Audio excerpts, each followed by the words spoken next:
I'm Dr. Shadi Arabich, board certified surgeon and one of the owners of VetTriage. So we're going to talk about several aspects of this field, this growing field. Let's see. Perfect. Boom. Okay. Thank you. So this is the outline we're going to follow. We'll go over my background, how the idea of VetTriage came about. We'll talk about definitions and principles of telehealth, what the different types are. We will talk about some statistics that we found with the company, and then we'll talk about a multitude of issues that we're facing in the field that you're all fully aware of, and we'll try and tie that in with how telehealth can help those struggles in the veterinary field. We'll talk about some medical literature, the pillars of veterinary medicine, and then how you would implement teletriage at this facility. And we'll go over an example of a case as well. So just a little background on me. I graduated from Cornell in 2006, went ahead and did a general internship at Angel in Boston, then did 2 surgery internships, each a year apiece, from at Long Island veterinary specialist in New York, followed by a surgical residency, became board certified in surgery, ended up leaving the nest and working here in Las Vegas at the specialty center for about 9 months, then transitioned to locum work across the US, performing surgeries at facilities that had to give their surgeon a break. Went from there, I became one of the owners and chief of surgery at Silicon Valley at 3 locations there. So I was on call for all 3 locations 24/7 for a full year. After that, became part owner of a specialty hospital in LA. We transitioned that hospital from an overnight facility to a 24/7 ER and specialty. And then started VetTriage at towards the end of 2019, did kind of a soft launch and then a harder launch 2020. Pandemic comes around, we had no idea, and then from there, here we are. So how did VetTriage come about? I had noticed when I was doing my training that the receptionist, the front desk, were handling hundreds of calls a day at a busy 24/7 ER specialty hospital. And the clients always had the same question, and you get this question as well. Do I have to come in? Is what I'm seeing with my pet a problem? And I thought, boy, what if we just had those calls go right to a veterinary professional and have them decide whether or not they should come in or not. And at that time, video wasn't a big deal, it was mostly phones. And so I thought, just have a phone service where a doctor or somebody answers and, medically trained and go from there. So from there, the idea kind of grew.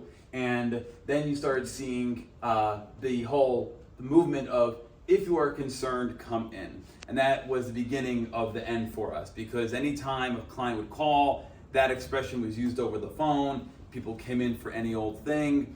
And then you combine that with pandemic, where you've had increase in adoptions, a whole bunch of turnover, burnout, compassion fatigue, all the things. So you have clients showing up, they have more pets than ever before, you have less staff than ever before, and you've got basically chaos from there. And so we're struggling with that now. So that resulted in cultural toxicity.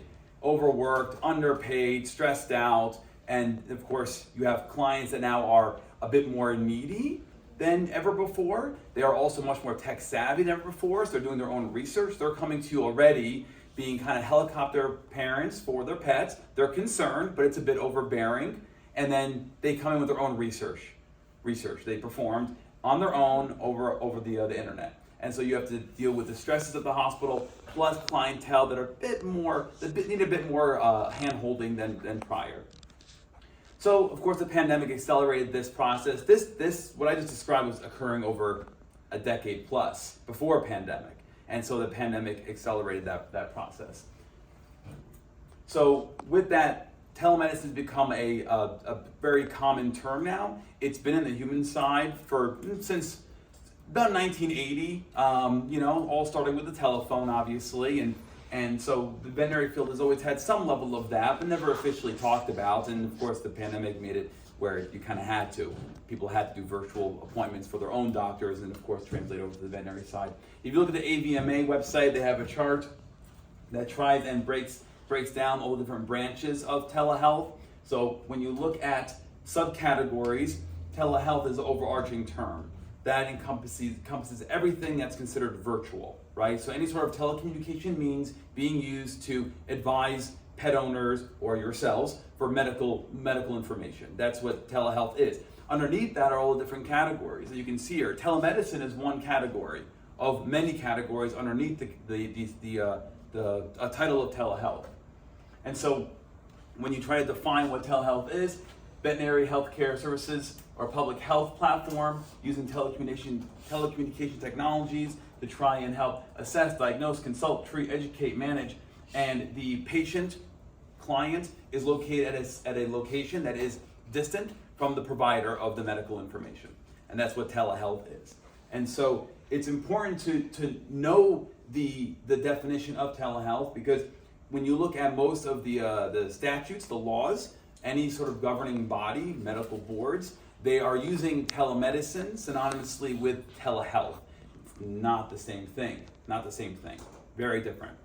So it matters. And so when you look at now different platforms for telehealth, well, you have to look into, this is just a small sample of what you have to examine. Synchronicity. So are you talking about real time or something that's delayed? Are you emailing back and forth or texting, or is it going to be real time, happening in the moment? Modality type. Are we talking video, email, texting, phone call? Cybersecurity and confidentiality. We don't think about this as much in our field. Cybersecurity is a huge issue with us. A lot of hospitals now are using cloud-based technologies for electronic medical records. Those things are subject to theft, and telehealth is no different. Confidentiality, we don't think about that, right? HIPAA compliance is not really a thing we deal with in the veterinary field. It is on the human side. VetTriage is HIPAA compliant. I think in the future, you're going to see an evolution of this where it's going to mirror some of the human side. You're going to have something protecting the privacy of the pet owner and the pet. So what are the professionals involved? What are the costs and skills that the client is required to have? You know, trying to have a 95-year-old pet owner manage technology versus like a Gen Z, very different, right? Very different. The species involved, right? On VetTriage, we've had 30 plus species, animal types on the platform. VCPR, we're going to talk about that a little bit later. So that's veterinary client-patient relationship. We're going to define that and see how that plays a role. And the more progressive states, so Michigan and New Jersey, they've set up guardrails. And what that is, it's guidelines. It's saying, okay, you're allowed to practice telehealth to whatever degree, as long as certain guardrails are met. And so most of the time, guardrails are referring to client consent. They have to acknowledge that this is the pros and cons, the advantages and disadvantages of telehealth. They have to acknowledge that. And then from there, they have to have ample reason why they're using this type of platform. So it does leave room for veterinary judgment, which is what we really want. We want to have veterinarians be the judge of this modality, and it also allows transparency with the client. They know that this is a video or audio or whatever platform. It's not the same thing as in person. What are your hours of operation? What are you doing with treatments? What about prescriptions, medical records? These are all factors you have to take into account. So this goes into defining HIPAA compliance, which again, we're going to see a lot more of in the future, I think. We'll see how that goes. I can't recommend enough this company. They're a cybersecurity company. They focus on the veterinary side of things. And I know the owner of the company as well. They're fantastic. And there are plenty of larger groups that have lost millions in veterinary field from cyber theft. So this company or others like it, you're going to want to consider. You're going to want to think about. Okay, guardrails. So is there privacy? And that's basically HIPAA compliance. The service provided by telehealth should be at the judgment of the veterinarian. That's good. We want that. If you assume veterinarians are ethical people and they're not going to go wild just because you're performing medicine on a virtual basis, we want the ethics to play a role, and that's the judgment.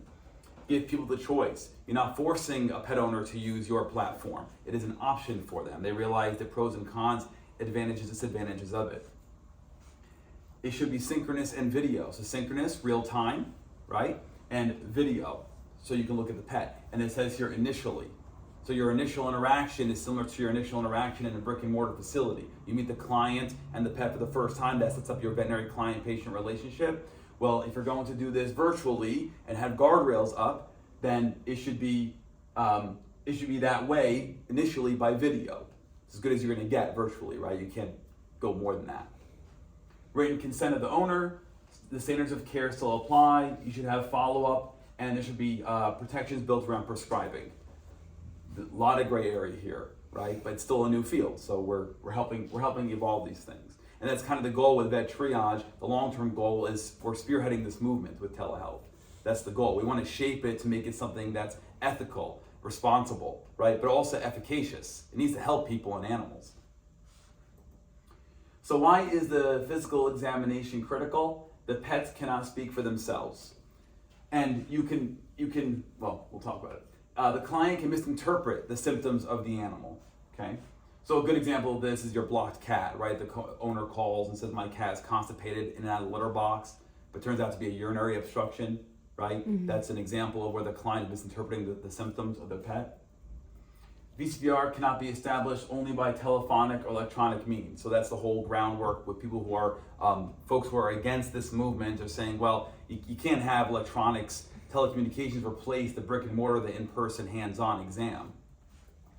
The VCPR has to be established in person, and without prior establishment of this relationship, a veterinarian is unable to provide the appropriate level of care and diagnosis needed to assist the animal patient effectively. That's a huge slap in the face, right? So, if you meet a pet owner and the pet for the first time in person, that sets up the VCPR, and then after that, you are allowed to and able to, right, competence-wise, be able to help them over the phone or video or whatever, because you already met them once before. Well, what if their ailment is different later on? Are you still allowed to do that? Does that make sense? If they saw you for one problem in person the first time, they have a different problem 3 months later, but you still have that VCPR. So are you now allowed to, over the phone, just sort of, figure it out from there? Why is that any better or worse than virtual? If you have the patient cannot speak for themselves, what about pediatrics, right? Or nonverbal people who use telemedicine for their own human doctors. The child is relying on the parents to speak on behalf of the patient. So why is that we trust the human parents to interpret their child's symptoms and we don't trust pet owners to interpret the symptoms of an animal? So these are arguments that we're trying to make here. So all of this under the AVMA Model Veterinary Practice Act. So it protects consumers and the pets. And the reason why this strikes a chord with me too is because it implies that veterinarians are inherently going to be unethical if they're allowed to do things from a distance virtually. So all of a sudden you have veterinarians who are ethical in person, but when you get them behind the camera on the phone, all of a sudden they become unethical. It's a bit odd of a judgment call there. An emergency situation will be determined by review of a veterinary expert on the case. So what this is saying here is that if you perform telemedicine in the event of an emergency, which is VetTriage, the entire point of VetTriage, then if it were to be challenged, an expert would have to look at that case and say, well, was that really an emergency that warranted a virtual visit? And I'm okay with that. That's fine because you have a lot of interpretation here. If the client perceives it as an emergency, the medical professional after evaluation does not, well then where does that stand, right? Is it the client's judgment of an emergency make it an emergency, or is it the veterinarian's final judgment of that case that makes it an emergency or not? So these are important. You take into account the animal's current health status and the incident that prompted the need for the telemedicine visit. So the client has a concern, they're freaking out, they don't know what to do, they realize they don't have access to in-person veterinary care, they find a platform like VetTriage, they go on there, talk to a vet, correspondence occurs, advice is given, case closed. So you have to take into account what was the status of the pet at the time of the call, and what was the incident that prompted that. So what this is trying to say is, well, should you be able to see a pet for like their yearly annual virtually? Is that okay? Or should it always be under the impression of an emergency where the client had no other option or whatever in between? So different types of telehealth platforms. So we will go through all these. So there's 3 categories of telehealth. There's a software platform where a company would allow you to buy or lease software. You perform telemedicine here at the hospital. That's one aspect. That started really hot and heavy early on in the pandemic. And that quickly declined as people realized, or veterinarians and LVTs realized, I don't want to do this. I'm here in person. Why would I do this on video? I'll just see them in person and take care of it. And so that kind of died off. Then you've got non-video, so anything other than video, email, texting, phone call, then you've got video. the different ways of performing telehealth. You can perform it within a brick and mortar, so in the actual building. You can perform it outside of a brick and mortar, so you have relationships with those clients, but you're not physically in the building as a doctor or LVT performing the telemedicine, but you have the VCPR, you have the relationship that you met them in person. So you're associated with a brick and mortar, but you're not located in the brick and mortar. And then you've got third party, which is us. Not related to brick and mortar, and does not set up a VCPR with a client because we can't meet them in person. Asynchronous, so not real time. Synchronous is real time. Are you going to have veterinarians, LVTs, both? Who's providing the service? What do you do about specialists and general practitioners on the telemedicine side? The telehealth type we spoke about, species, and then who are you addressing this to? Because if you're talking about business to consumer, so B2C, right? That's the veterinarian performing telehealth with a consumer, the pet owner. Or you're talking about business to business. So let's say, for example, you have a radiologist review your radiographs, right? That's business to business. That's one professional consulting with another professional. That's teleradiology, right? One subcategory of telehealth. And then what are your hours of operation as a telehealth platform? What are you trying to do? So with us, we are approaching 30,000 sessions now with VetTriage. We've been accessed by 14 or 15 different countries worldwide. Most of our sessions come from US and Canada. We've been operating now for 3 years. And over 300 partners, so clinics such as yours that have partnered with us to say, let's increase access to care, let's be part of this, we'll use it when we need it. And there are many future applications of this. I've got between 50 and 60 doctors who are on. We also have a 24/7 Spanish-speaking platform as well for clients who speak Spanish. So I have veterinarians on who are Spanish-speaking or bilingual, 24/7 as well. And we've managed everything from fish to horses, dogs, cats, you name it. We've seen it on there. So some stats. This is where the struggle comes in, and this is where telemedicine, I think, can be a huge help with the struggles that we're facing in brick and mortar. Veterinary school admissions typically increase by 6 to 7% every year. During the pandemic, it jumped 19%. Vet applicants. The veterinary field grew by 17% in 2020, which added over 14,000 new doctors to the field. We have on VetTriage over 100 applicants. At any given time, I'm sitting on over 100 resumes for people who want work. So if you're seeing an increase in veterinary school admissions, we're pumping out more veterinarians than ever before. We've added 14,000 vets. Where are they? You're having a hard time hiring them, right? Mm-hmm. So, but we talk about a shortage. So really the shortage is not an absolute shortage. It's a relative one. Because we have more than enough veterinarians. There's a ton of them. We're pumping them out. We've had the highest number of vet schools in our history of the veterinary field, and yet we can't find veterinarians. It's a relative shortage. Veterinarians are choosing, for whatever reason, to not go into the field after they graduate. That's what's happening, and that's part of the cultural issue. Suicide rates. Veterinarians are 2.7 times more likely to attempt suicide than non-veterinarians. 7.5% of doctors thought about committing suicide in 2020. 1.4% of vets have planned, less than 0.2% have attempted.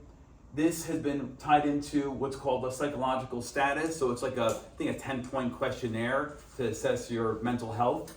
And an unhealthy status was found in 6.4% of vets in 2019. That almost doubled in 2021. So we have the highest number of veterinarians entering the field, and we've got more than normal level of suicide rate in a profession compared to other professions. Staff turnover. Why? Mental health, 92%. The combination of debt and suicide, 88%. Staff shortages affect over 90% of facilities. This is way more than the professional population as far as turnover goes. If you look at the burnout rate for vets in 2021, 30%. Non-veterinarians, 50% turnover rate. And we all know this. You've all worked at facilities where there's a new assistant, a new technician, new receptionist every other week, every other month there's new people. You spend 1 to 3 months training them and they head out. It happens all the time. The average veterinary team experiences 23% turnover annually versus the average annual turnover for the hospitality industry in general of 12 to 15%. We're almost double the turnover rate compared to other fields.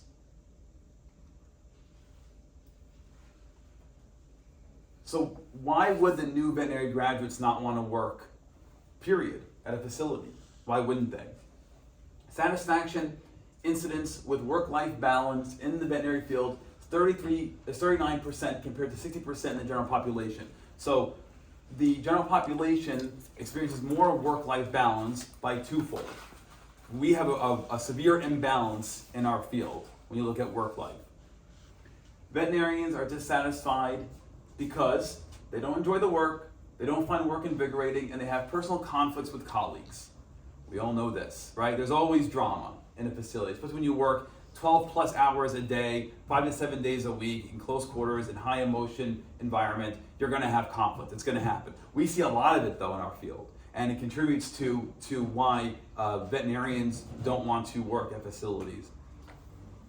So my theory in all of this is that you have a new grad, they're excited to get into the field, they enter their first facility, it's got all the things, all the problems, and they're like, why am I doing this? And then they're out, they're gone. And you combine it with a generational mindset, millennials, and then the upcoming Gen Zs, they're more likely than folks in my generation to be like, I'll just stick this out. No, they're not. Like, I'm not, this sucks, I'm gonna leave. And I don't care that I'm in debt. And I don't care that I spent 8+ years of my life training for this. This is not what I signed up for. I wanna have a purpose, I wanna be able to make positive change, but I need to have like a healthy work-life balance, and this is not it. So they're out, they're gone. So the whole motif of sticking it out, just this is fine, this is normal, whatever, that's going away. And so I think that's my theory, is that the new grads are just like, I'm not dealing with this, I'll do something else, you know? Other factors that play a role: student debt, low income, work stress, cyberbullying. These are all things that we are dealing with. So I have, Dr. Monica will share with you a PDF or whatever, a handout that I have that has references for all this data, so just so you know. So it's a busy slide, but so the problem with telehealth, why are we facing barriers to it? The lack of understanding, right? You have the telehealth major category, and you've got all the subcategories: telemedicine, teletriage, teleadvice, teleradiology, teleconsulting, telepharmacy, telediagnostics, all the teles. There's a lack of understanding, and therefore the guidelines are old. We have antiquated guidelines. They're not up to par at all compared to what we're actually doing in the field on the virtual side. They're just not up to par yet. There's a lack of general knowledge. So here I cite a paper about that. When you quiz veterinarians and LVTs on principles of telehealth, across the board there's uncertainty and fear and misunderstanding behind it. Of course, because who's educating you? So there's papers that show this. There's a lack of veterinary exposure to telehealth. So with regard to veterinary students, 92% of students have heard of telemedicine from the internet and social media platforms. Why isn't vet school there, right? So we are currently working on a syllabus in conjunction with PAWS Abilities, an organization that talks about like diversity and all that stuff. We are creating a syllabus right now to start hopefully teaching this stuff in vet school, because it needs to be taught. You need to know about it. The internet and social media platforms are nice, but that's not the way you should be learning about a whole field of veterinary medicine. Telemedicine knowledge increases as you increase the year of study for the students. As they get farther along in vet school, they start to learn more about telemedicine. That's good. The exposure of the use of telemedicine is low. We know that. Issues pertaining to privacy for the patients. So when the studies looked at why are you worried about it, there is the legal side. Vets don't know what the rules are, and there's also a privacy thing. They just don't know what the privacy, and of course they don't, because we don't care really much about that in the brick and mortar. You're not worried about HIPAA compliance here. It's not required. On the human side it is. Then there is the misdiagnosis, misconception. So if you can't lay hands on the pet, and you can't listen to their heart and their lungs and get a temperature and all that stuff, well then you clearly can't diagnose anything, which is right and wrong, right? It all depends on how you're gonna go about this. But the studies are showing in the human side, there's no increased risk of missing an acute problem for patients who use web-based follow-up in 2014. And then on the veterinary side, traditional care veterinarians agreed with telemedicine 82% of the time. We find the same thing. If we see a case on video and we refer it in for whatever at either an emergency hospital or just to see their regular vet whenever they make an appointment, we're well over the 80%, where whatever our vets thought was probably going on is what was found in the brick and mortar. It's pretty cool how high of an accuracy you can have. And that's without performing diagnostics, right? That's just the history, the video examination, having the owner palpate for you, And then, using your own experience to figure out what most likely the problem is. So, more studies talking about telehealth barriers. So, on the human side, the concern is there's a lack of client adaptation to this modality. Well, it turns out that's not actually true. When you look at the studies, the human patients are actually more than happy to use video-based platforms. In 2014, telemedicine visits in the acute postoperative period ranked their satisfaction greater than in person. These are folks who had like total hip replacements and knee replacements. They were very happy with follow-up virtually. 2021, almost 1,800 human patients with virtual follow-up visit at 6 weeks or greater postoperatively, hip and knee. Over 90% utilized the virtual service. When given the choice, over 90% of the human patients chose virtual. Great. 90% were satisfied or very satisfied with virtual experience on the human side. So positive there. In the veterinary field, is there a lack of client adaptation to this modality? Pet owners were equally satisfied with recheck examinations by video conferencing and in clinics. So these were dogs that were neutered and had their 2-week post-op recheck on video, and they were very happy with it. Okay. Most owners with post-surgical recheck examination by video conferencing preferred this modality for future use. Yeah, of course. If you found it easy the first time, you're more likely to want to use it again. 88% declared that video and audio qualities were clear. Sure. I mean, with video now is normal now. So most of the time you expect it to be clear and what have you. A study here. This is the neuter study. So 100% of clients felt comfortable with the technology. 94% would use it again. 82% of dogs were comfortable, which is I don't know about the other 18% of dogs, why wouldn't be comfortable on video as a dog, but that's fine. And in 2021 study, 66% of pet owners reported little to no difficulty in adopting video conferencing. 45% said it took less time. So there's benefits to virtual care. And we have a huge paucity of literature in the veterinary field. We need more papers. So currently we're working on one paper that talks about 15 novel species that were triaged. We've got another paper that's going to come out with over 2,500 cases looking at demographics, and so we can add to the literature. And because we have massive numbers, and so the more we can add to the literature, the more it'll help the understanding. And you need all this data to make sure it's valid. So this is the another depiction of that AVMA chart there. So let's talk more about these. We're going to focus on the big ones. So telehealth, overarching term. Telemedicine is that with a VCPR. So right, you're providing virtual care with a client and a pet that you have met in person initially. Most states will say that VCPR relationship lasts about a year. That changed with the pandemic, right? And now it's changing back. But roughly speaking, 12 months is how long your VCPR lasts before you have to meet that client and that pet again in person to reestablish VCPR. That's telemedicine. Teleconsulting, professional to professional. So we're going to be launching, hopefully in this next year, a teleconsulting service where new grads, new veterinarians who want to talk to somebody more senior can phone into VetTriage, video in, and talk to one of our doctors to run a case by them. Great.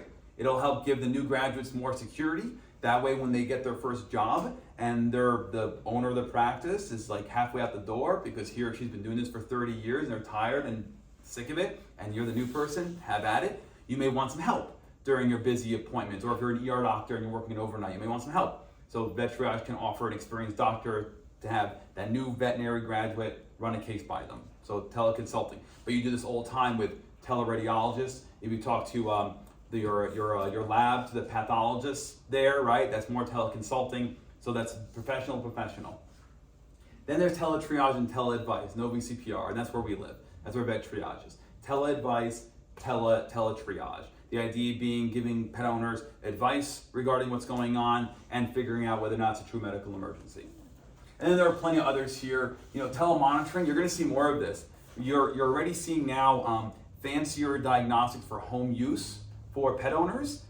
Mila, for example, MELLA, they're a company that devised a thermometer that connects to an app, and it's supposed to be where you can replace the rectal temperature with an axillary temperature. Great. And then the app will store that information for that pet, right? And so telediagnostics like that are becoming more mainstream. You're going to see more pulse ox monitoring, heart rate monitoring, things like that for people to use on their pets at home. And if we can get more telediagnostics in the hands of pet owners, then when they do call a company like VetTriage, they can say, hey, I noticed my dog's heart rate has been irregular based on this monitoring tool. We're gonna see things like that. My dog's having trouble breathing. What's the pulse ox? 99%. Okay, so that'll alter things. You're gonna see more of these tools. But telemonitoring in the hospital also happens. If you have a patient, for example, who has a Holter monitor, right, or a continuous ECG, and it's projecting it to a TV screen. I've used that many times in the past, and that's telemonitoring. You can monitor that patient from a distance. And now you have for diabetics, you have that, what's it called, Libra? That thing. I've never. That came out way after I was doing this stuff. And so that's telemonitoring, right? You can monitor glucose levels without sticking the patient. That's pretty cool, right? And a doctor from anywhere can look at those values and make recommendations based on that, right? So, I don't know if that eliminates BG curves. Do you guys do that? Yeah. It's crazy. So we're gonna see more of this stuff over time, and that's part of this whole tele movement. And telecommunication tells, I think the thing is more of a human thing. I don't know what that is, but whatever. These things are gonna keep growing.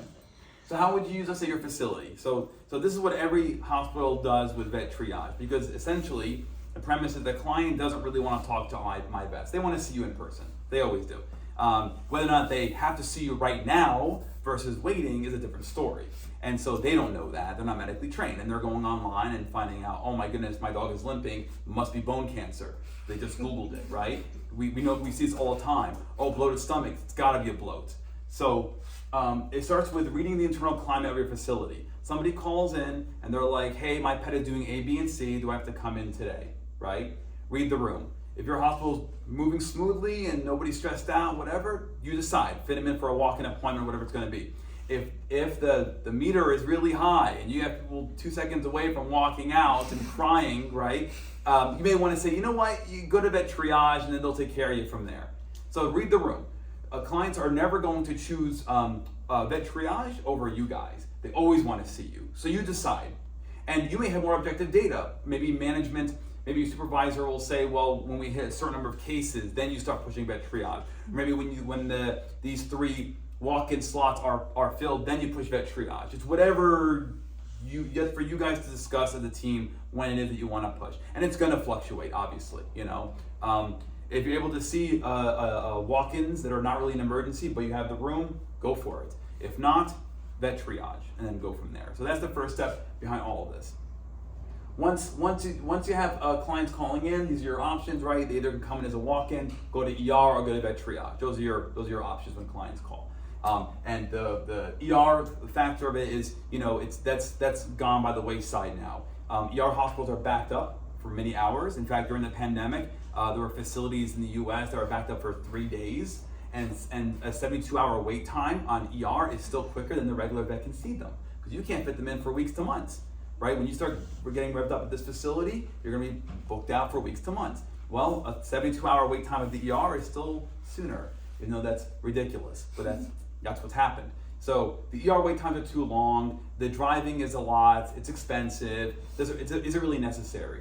You'd rather have that client be triaged, say it's non-emergency, and that way they can make an appointment with you, right? Save them the cash at the ER, maintain client loyalty with you, have them put their funds towards stuff that you want to do, and not have them get drained financially at the ER hospital for a broken toenail, and now they've got, we don't have money for vaccines now, we just spent it all last night, a $1,000 bill for whatever. Mm-hmm. Rather have them come to you. It's better for everybody. And the ER doesn't want to see those silly cases anyway. They want to see the real stuff.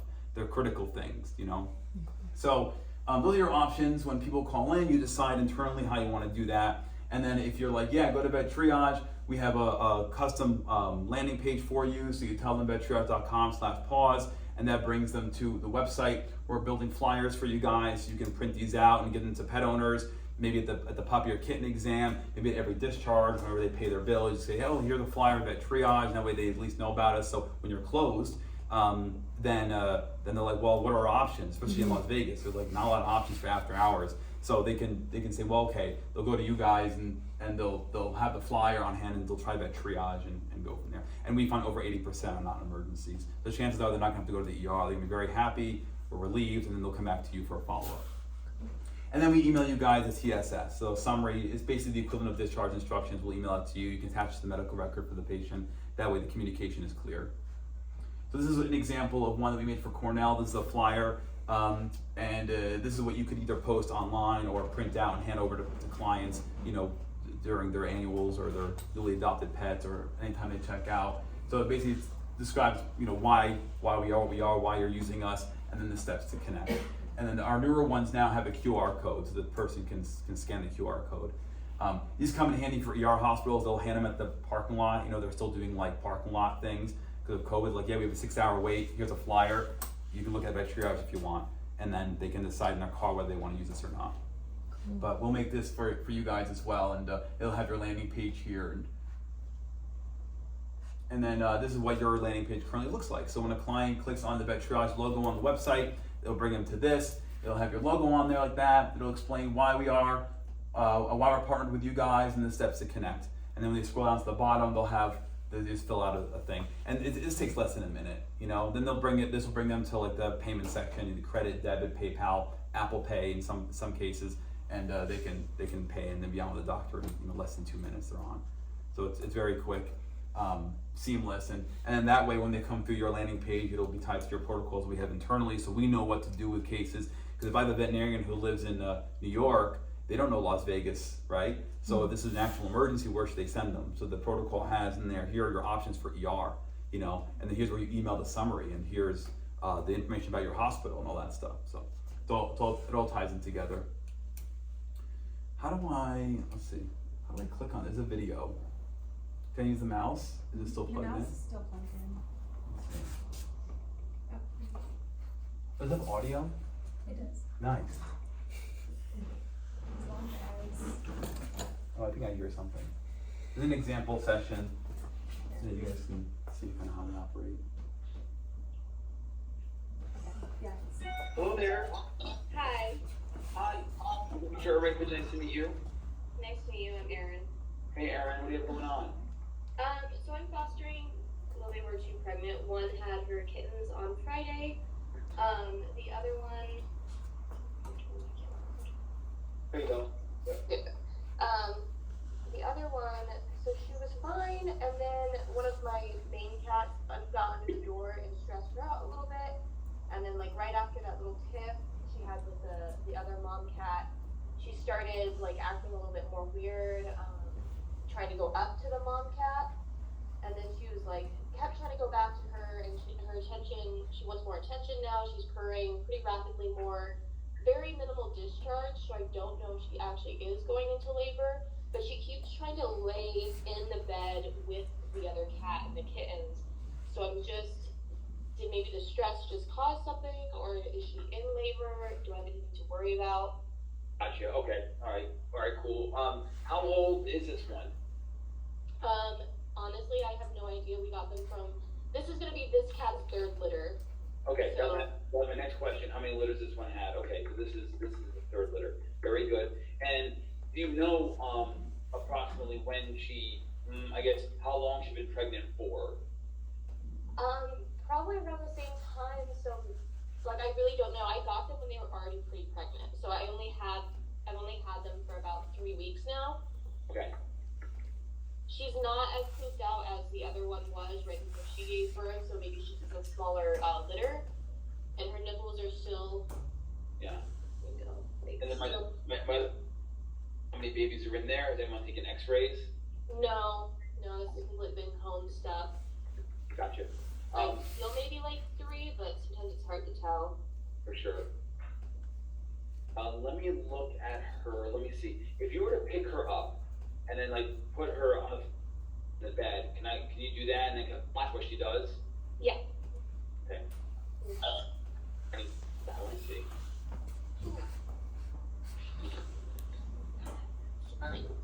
No. Ooh. Let's see what she's doing here. Is she on any medications or supplements? No, she's not on anything. She's on kitten food and then wet food once in the morning, once at night. She went back to her bed, but earlier she just kept trying to go back to this cat and her kittens right there. So now she seems to be going back to here, so I'm thinking she's in labor, but she really doesn't have a lot of discharge. Yeah. some, but not a whole lot. No, here's the thing. I agree with you. I mean, the nesting, the neediness. I think that's all. I think she is, if not in labor, going to be in labor tonight. Okay. This is fairly. So what I would actually think of doing, if you're okay with it, is just minimize stress in the room. Maybe dim the lights. Kind of give her own space. Let her do her thing. You know, watch her from a distance. And see what she does. Have food and water available for her, and see what she does. Okay, and then I guess my next question is, so originally me and my sister were gonna like each take one of the cats. So if she does take this one, it would obviously have to be after she's had the kids, right? Because we don't want to stress her before she has them. I think so. I think it's a smart idea. Whatever we can do to minimize stress in this cat's life, because She's having contractions. yeah, there you go. Yeah, let her do her thing. Okay, so then after she has the kittens, what's like a good time frame that she could be moved with them? I just don't want any stress for the other mom, and I don't want continued stress for her. So- They're okay for the most part, but The easy answer is no one knows that, right? But I will tell you that as a board certified surgeon, having done plenty of C-sections, dogs and cats, I will say that the second the surgery is done, the mom's awake, the kittens are awake, the kittens are nursing, mom is good. I send them the hell home, like they go. So, and it's literally hours after surgery, hours after giving birth to the C-section. So I would say the second the kittens are out and they're nursing, mom is good, move them whenever you want. okay, all right. Yeah. I think that's it. I mean, she might just have a slower labor than the other one did, but Let's do this, because it's still early in the night. I'm going to email you, and I'm going to send you a blank email. I'm going to send you a blank email. That way, if you have any updates for me, if you want to send me pictures or videos and say, hey, Doc, it's been 3 hours. Here's what's going on so far. What do you think? Or whatever. Or you may not need me. But let me at least send you a blank email, and that way you can at least have access to me beyond this video session, so we can make sure things are good with Mom here. okay, all right, I appreciate that. My pleasure, of course. But yeah, I think you're on the right track. I would say dim the lights, let her chill. And I don't know if having the other mom and the kids in the room is more stressful or more relaxing. It's kind of your judgment call. Yeah, I mean, the only other option would be to have her give birth in my room away from the other cats that are in my house and then her, but then I'm not sure if that new environment would also make it just more stressful for her because there's a bunch of new smells. The other cats' smells are predominant there because they sleep with me. Then yeah, whatever is least new, I would say is the way. Okay, so just keep her in here and keep an eye on her. Yep, that's fine. Just dim the lights a little bit and keep things kind of chill. Okay, all right. Well, I appreciate your help. Of course, my pleasure. I will send you a blank email here, and we'll get you, and just keep me updated if you want to. Yeah. Okay, great. Thank you so much. You have a good night. You too. Bye bye. Bye. So that's an example of teletriage. That's the kind of case that really shouldn't end up at the ER in the middle of the night, right? It's a pregnant mom, a lot of stress. You can save that one from having to go in. It's very simple. That's tele-advice, teletriage at its finest. And then, and then an hour later I get an email and there's a mom with kittens. Done, right?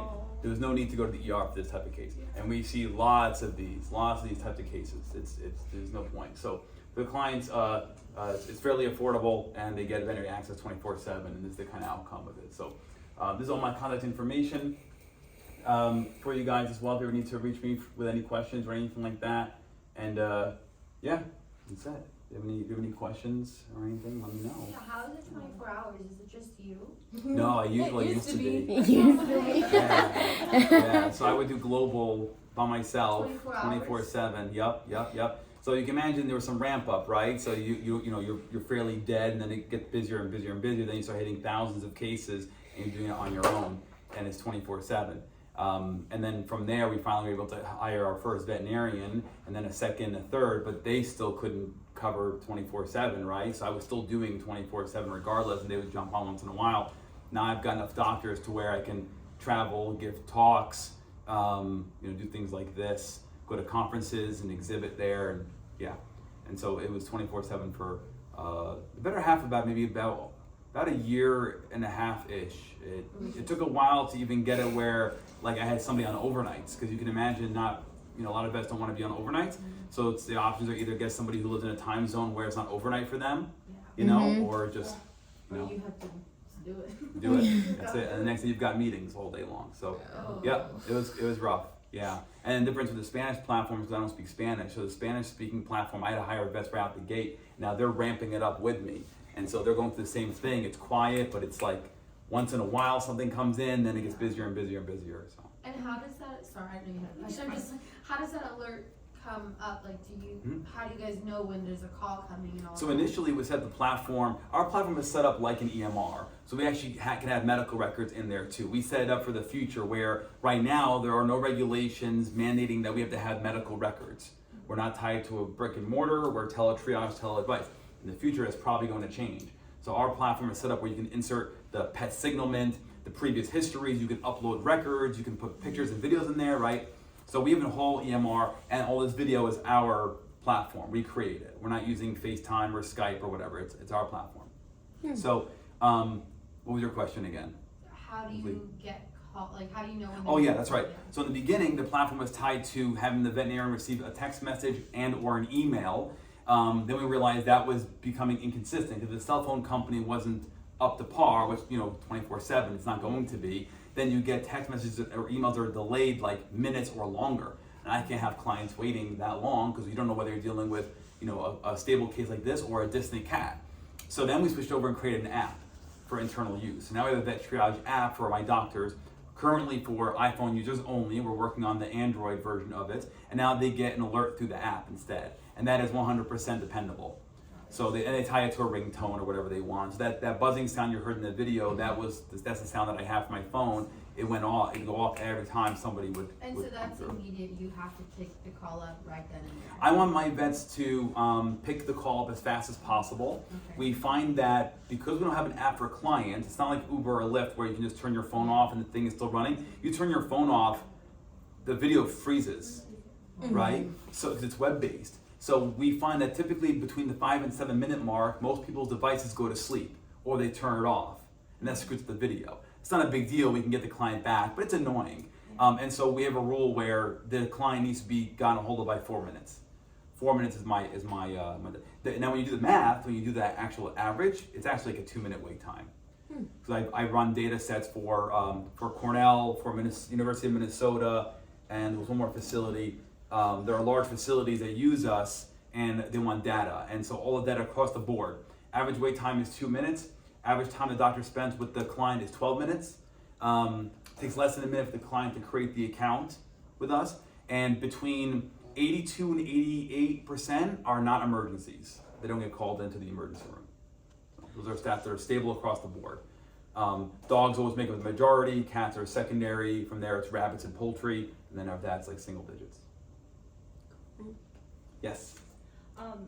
So I came from human side of medicine, and we used a lot of telehealth. Phenomenal. I love it. I did have a question about in human health, the provider has to be registered under the state that the person is calling from. Is that something that goes on along with VetTriage as well? Yeah, so if you are performing telehealth with a BCPR, you as a doctor have to be located in a license in the same state that the client is located in. Of course, clients move around and some have multiple homes. So, there's that conundrum. But regardless, when you perform veterinary telehealth under the impression of an emergency, which is what we do, then we defer to the judgment of the veterinarian. That's in every statute.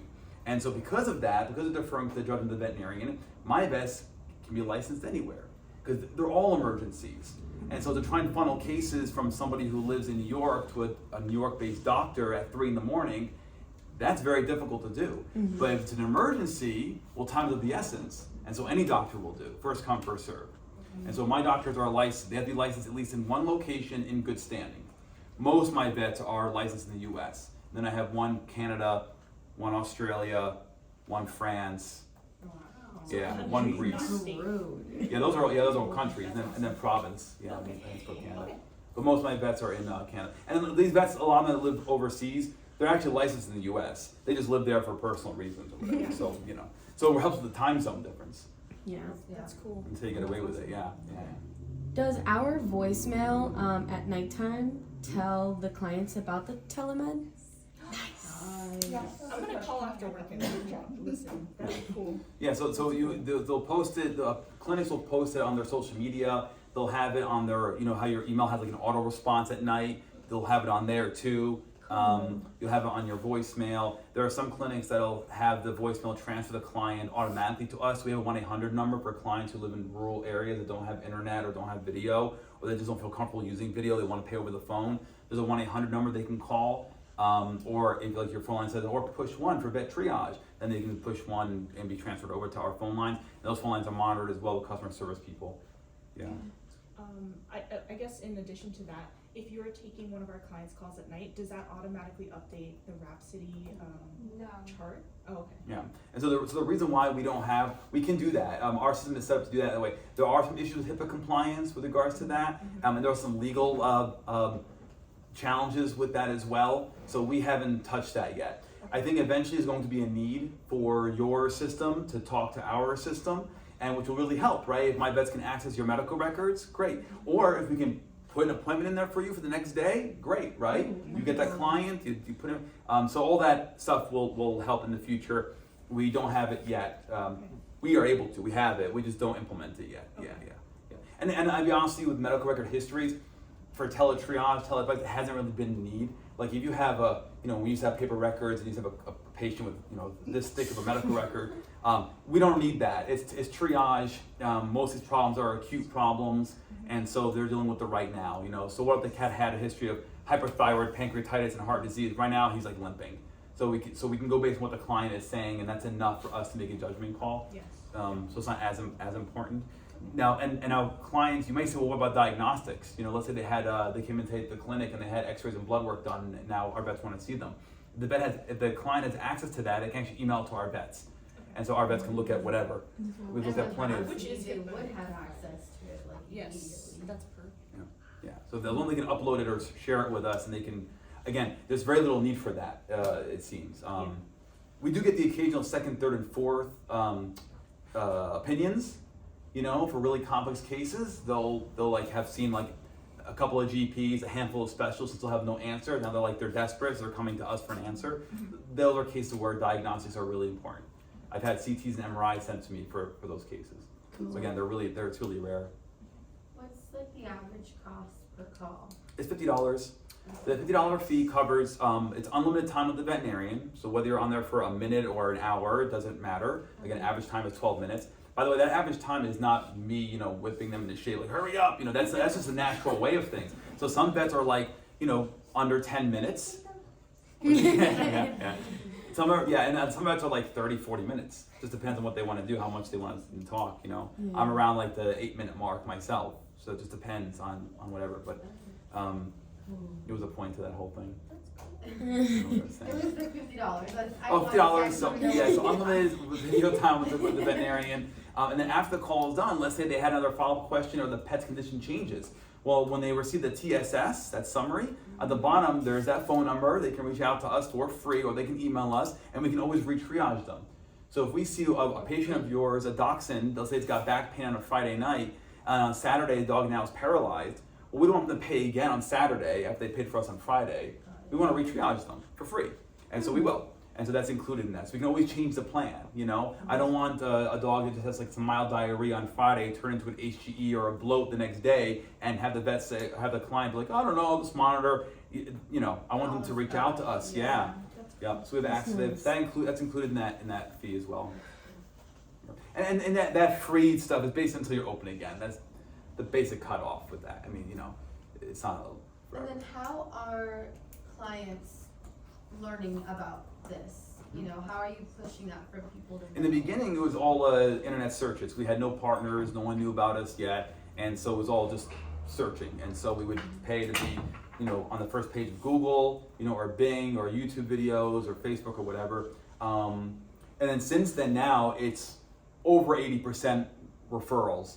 So practices like yours that say, oh, VetTriage, or word of mouth from clients, pet owners will say, hey, I use this service, it's really good. We've been found on VIN, we've been found on like local like community web pages or chat groups or something, whatever you call them, I don't know, message boards. People talk about us, like there's like all these local communities that say, use VetTriage, they're great. So it's all word of mouth and referral now, yeah. We partner with Cornell, University of Minnesota, plenty of SPCAs, including the one in town here. Humane societies use us, a lot of large 24/7 ER specialty, and a lot of small mom and pop places that have like one doctor, in the middle of nowhere, and they'll use us too. So, yeah. I think we're maybe around, maybe 35 out of the 50 states now that we have vet hospitals, and then we have maybe 30 or so partners in Canada. We have one partner in Australia, working on a second. Yeah. So shelters, academia, GPs, ER specialty, they all partner with us. Oh, I love it. Yeah, it's good. And so how to tie it into all that cultural stuff from before, right? So if you can offload a lot of the unnecessary stress from you guys on a daily basis when you're getting overwhelmed to somebody else without having to go to the ER, then hopefully you can fix the turnover rate, you can fix the burnout rate, right? All these things can go down, and we've seen that in real time. We've had clinics, hospitals that have emailed us saying, we would have shut down if it weren't for you. We would not be able to maintain our 24-hour status if it wasn't for you. And so it helps them. Some facilities are on call, right? Someone goes home with a cell phone and they're on call after hours. We're their answering service. So we call the doctor in to meet the client for an emergency after hours. The client doesn't have access to the doctor anymore. And most of those calls don't come in, right? Because we handle them. So there are many different uses for this to help improve the culture. If we can improve the culture, you guys will be happier, right? And then it'll be more longevity at your job that you love. So that's how it all ties in. That's awesome. Yeah. I like that a lot. It's good. Make it a movement. There you go. There's so many people who would use this if they knew. Oh yeah. Yeah. I especially think it's gonna work a lot for the people after hours and the people that are sick. Yep. I've seen so many clients Also, cancel because yeah. they're under the weather and they can't make it. Or people in Vegas, they don't get off work until like really late. Yep. You know, in our industry, so it's like that They makes get the home most and now sense. they're like, well, Oh my dog. my dog got go ER. Yeah. Yeah, there are folks that live on islands that don't have vets on the island. There's Remote Alaska. remote Alaska. So Bethel, for example, is one of our earliest cities that started using us. The nearest veterinarian is a ferry or a plane ride away. Oh. And that's and even those GPs are booked out for weeks. You can't just like hop in a plane and go to ER. Like you have to like wait. And so we've had to manage blocked cats and GDVs over a weekend with pet owners because they don't have access. There's not an option. Yeah. Yeah, there's many reasons why people would want to use us. Maybe they're in quarantine, maybe they can't drive, maybe they have their handicaps. Like there are all these reasons why people find to use us. Some of it's financially driven, So yeah, and age-wise generation, it's about 50-50. Like when you look at the 50-plus-year-old pet owners and below, it's about half and half. It's not like it's all young people and then a handful of old people. Like this, it's 50-50. People are using us regardless of skill set. How does prescriptions work? Mm-hmm. So there's two different mentalities with this, but I'll break it down with this. If you look at the categories of what your treatment options are, you've got advice, which is stuff like restricted activity, put an e-collar on, clean the wound or whatever. Then you've got over-the-counter products, your Pepsids, your Benadryls, Omeprazols, whatever, right? And then your actual prescriptions. And there's two categories of prescriptions. There are prescriptions that the pet owner already has in their possession. They already have it from another pet or from a human. And then you've got prescriptions like they need a script to get a medication, right? So if you look at the first category of stuff, the advice category, well, that's what we do all the time. We give advice all the time. Nobody really cares about that as long as you're doing it responsibly. You're not saying to somebody, let's make an abdominal incision on the kitchen table. This is advice, right? Advice. Then you've got the over-the-counter stuff, which has some controversy to it. If you talk to certain organizations, they feel that if you as a veterinarian advise an over-the-counter product for a pet, that you are now using a product off-label. So the client can go ahead on their own and go to Facebook or Instagram or something and have someone tell them go get some Benadryl and they can use it. No problems there. But if a veterinary professional says go use Benadryl, now you've crossed the line to off-label. So that's horseshit. That's obviously crap. That's Human doctors do that too, though. Yes, So they say yes. go take a Zyrtec or Absolutely. Benadryl. OTC is like their jam. Yeah. Except that's on label. That's Because what it's it's a on human label. product. Yeah. It's when you. So okay, so what does that mean, off-label then? It's not labeled for a dog. It's not for dog It's consumption. process through the FDA to actually be used for that. So if you take a medication like Rimadyl or something, you look at the label, it'll say indicated for dogs of this age for this condition, right? You may be using Rimadyl in that dog for a different condition and think it's okay because it's Rimadyl. It's approved for dogs. But if you look at the actual label, they've only tested it for dogs between the age of, let's say, I'm making this up, between 2 and 6 years of age who have arthritis. There it is. Anything beyond that is off-label, right? We're using it for Serenia. Serenia's, Yeah. I Yeah. see. Serenia is the biggest thing. But we use it are every day. allowed to do that. Yeah. Yeah. She's like, we're doing illegal. Yeah. No, I'm just like mind blown. Yeah, this is good information.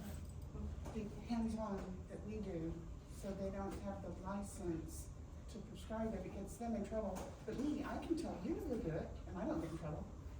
You don't, because you don't have a license. I'm just a person. You're just a person I'm talking. just a friend, Yeah. Yeah, that's so. and that's what he's saying, is, I don't get in trouble for it, but they do.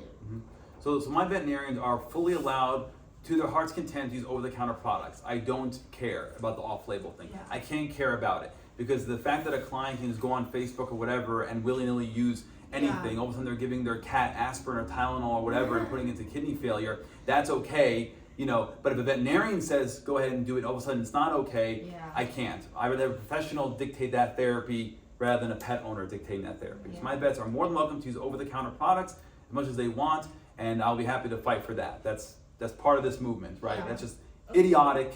It shouldn't even be a discussion, Yeah. but it That's is. why I was like, human Yeah. medicine does all the time. Yeah. And then if the client has a prescription already, like let's say they have some leftover tramadol or gabapentin, my vets are fully allowed to do that. Go ahead and tell the client how to. I don't care. Especially if It it's like doesn't- these emergency It doesn't calls, make any it's like- sense. Yeah, it's a cute. Yeah. Yeah. My vets know the appropriate dose, they know the indications for it, they're not gonna do something stupid, right? These are common drugs. The client already has it, you know, and that's where communication comes into play. So you can say things like, I can't advise you about using that tramadol. If I were to use it in the clinic, it would be 50 mg BID, you know? Yeah. But I want advice.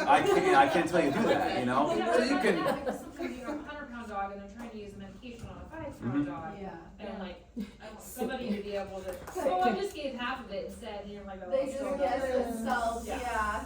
yeah.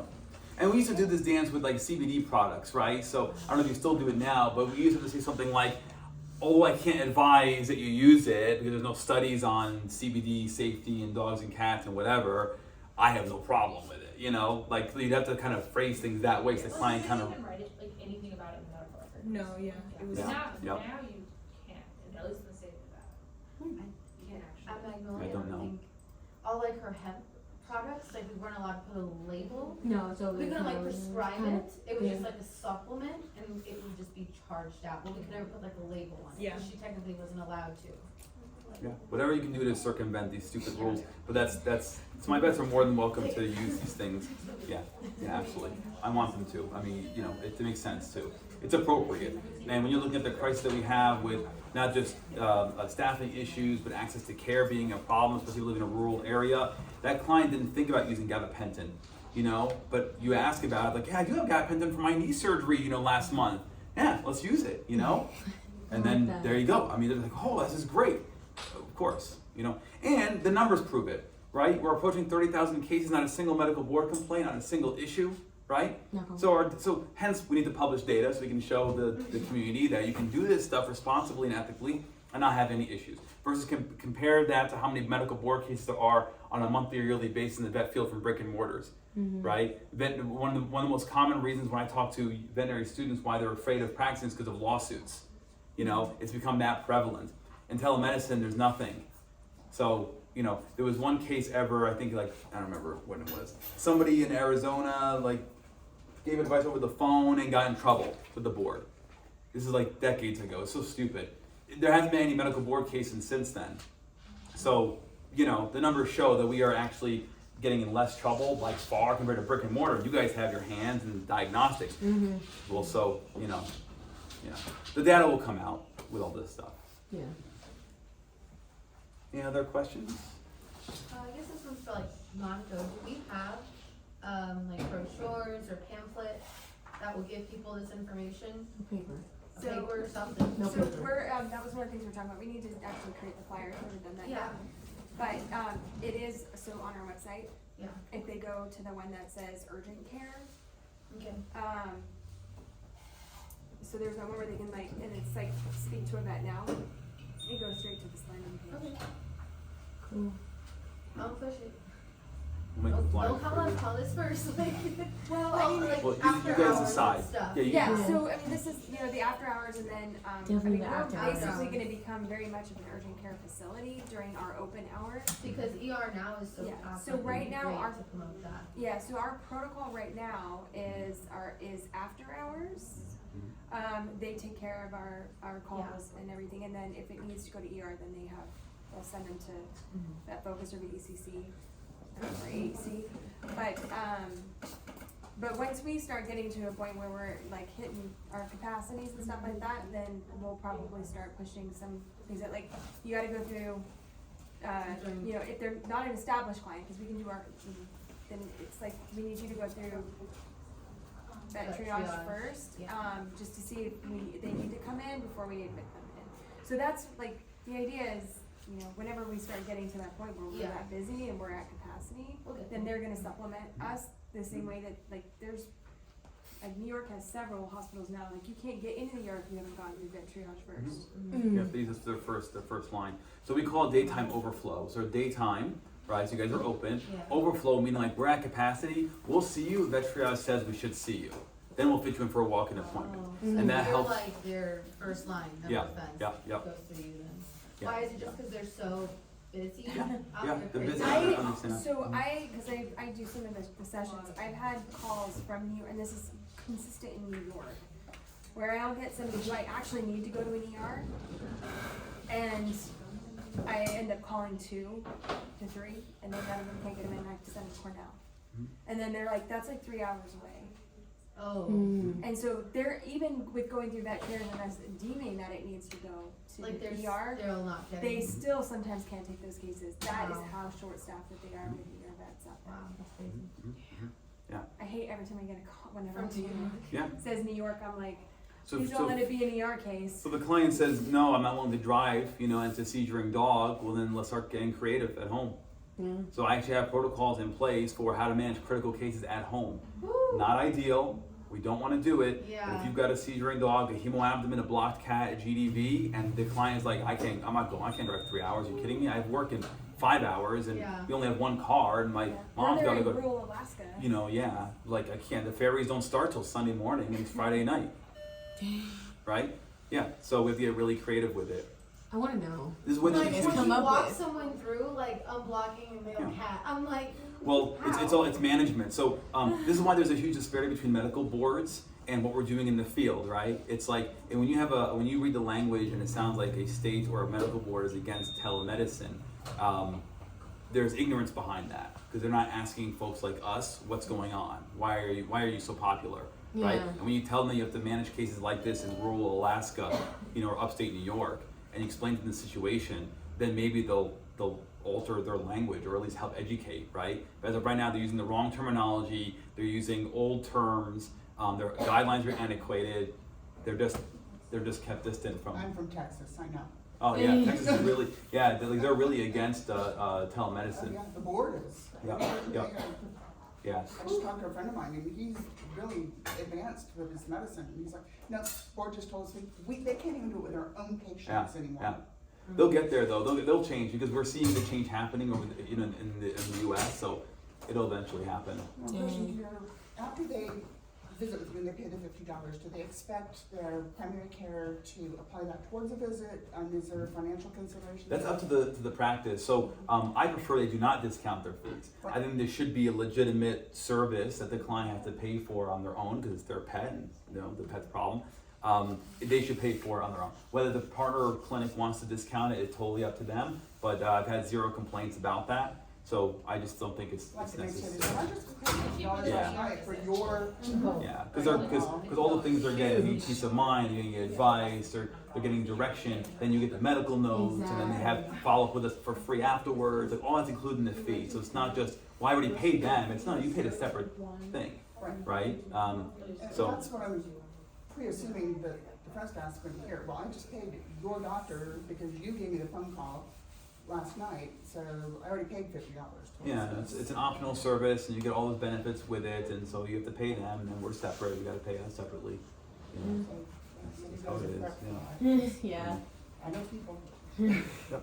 Yeah. I haven't heard it be an issue, but yeah, if it is, that's you should be able to defend why it is, you know. And then of course defend why your costs are. It's not just seeing a doctor. It's the front desk staff, the doctor, the LBT, the assistant, the building, the lights, the testing.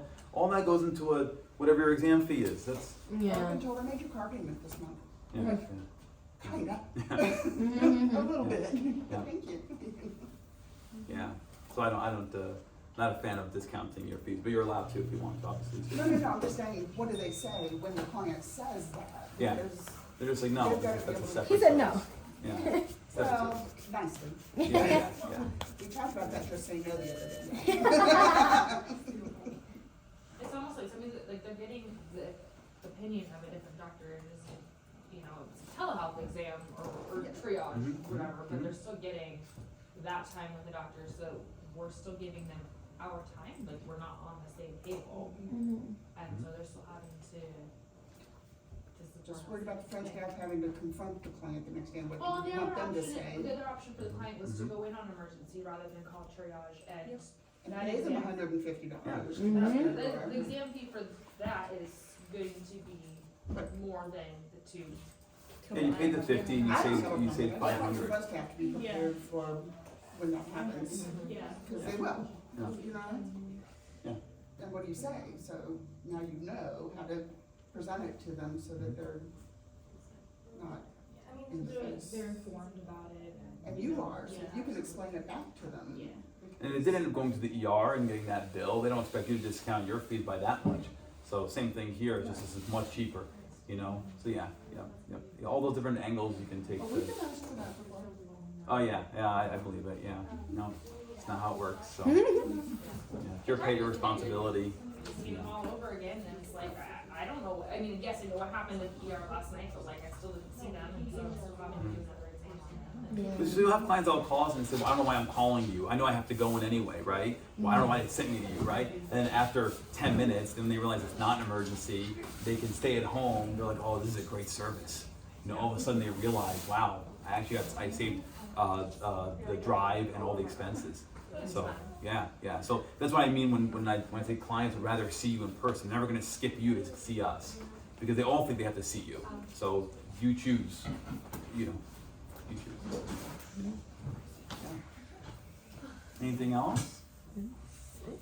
So when a client sees you, and they get their little summary, is that also getting sent to our Yeah, client? you guys will automatically get it. That relies on the client either using your landing page, so vettriage.com/PAWS, or the client telling my vet, yeah, we go to PAWS. Now, if let's say it's a client who hasn't been here yet, but they're gonna see you like in a month, Yeah. right? Well, then they're not gonna tell us they're with you, and so then you gotta ask for records, and then we'll send you over the thing.